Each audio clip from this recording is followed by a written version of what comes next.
rebuilding the infrastructure in America.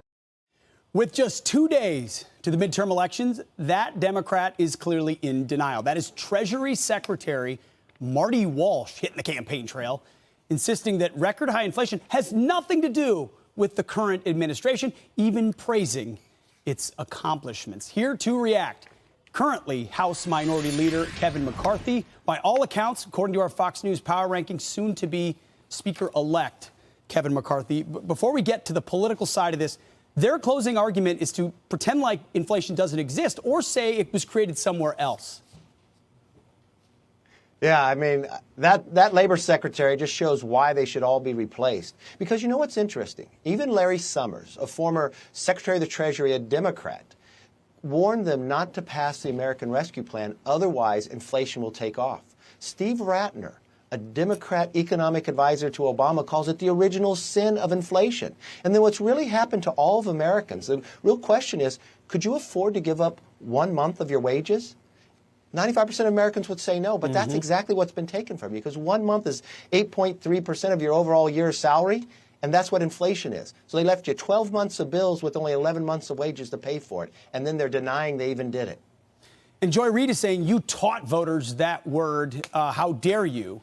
And the fact of the matter is it hasn't been an issue for 40 years. And now, after 2 years of disastrous policies, here it is. You know what taught it? Every time you went to the grocery store, every time you went to the gas station, you tried to find baby formula, every element, or you tried to see a supply chain that you couldn't buy something at. They have taught us their policies are wrong. And what Republicans are doing are fighting to fix all the crisis the Democrats have created.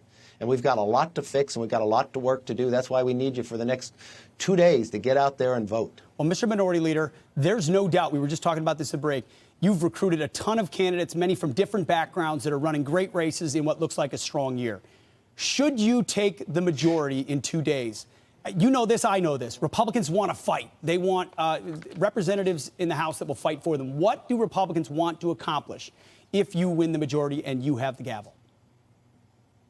First and foremost, we are going to fight for you because we've been out listening to you. And I have been traveling. The last couple of days, I've been to Pennsylvania, been campaigning for New Hampshire, New York, Illinois, South Carolina. I'm in Florida. I'll be in Texas tonight with Mayra Flores, Monica De La Cruz, and Cassie Garcia. Then we'll be up in Virginia for Jen Kiggins and others. But what we're really going to have to do here is build an economy that's strong, tackle this inflation, become energy independent so you can afford to fill up your tank and still have money left for food.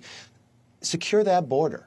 We've got to make sure we secure that border to stop this fentanyl from coming across as well that is killing our next generation of Americans. Stop defunding the police and fund it. And build a nation that's built on freedom. And this is something, Pete, I've got to thank you, how much work you have done and educated people on this education system, what the Democrats have destroyed. We're going to pass a Parents' Bill of Rights. Awesome. We're going to make sure the DOJ does not go after you for having a say in your kids' education, but we're going to get these kids caught up from the lost learning. And then we're going to have a government that's accountable. You're going to see Jim Jordan as chairman of Judiciary. You've watched what he's been able to roll out. We're going to know where the origins of COVID was created. We're going to know what happened in Afghanistan those last 60 days so it never happens again. We're going to know what the DOJ and those are doing and why are they going after parents. And that's just a start. That's music to my ears. Let me tell you this. There's no doubt you might have one of the most difficult jobs, should you get the gavel, for the next 2 years between navigating a presidential cycle, a veto pen, and a caucus eager to get a lot done. So I know you're sprinting through the finish line, but that sprint will not stop. Thanks for sharing time with us.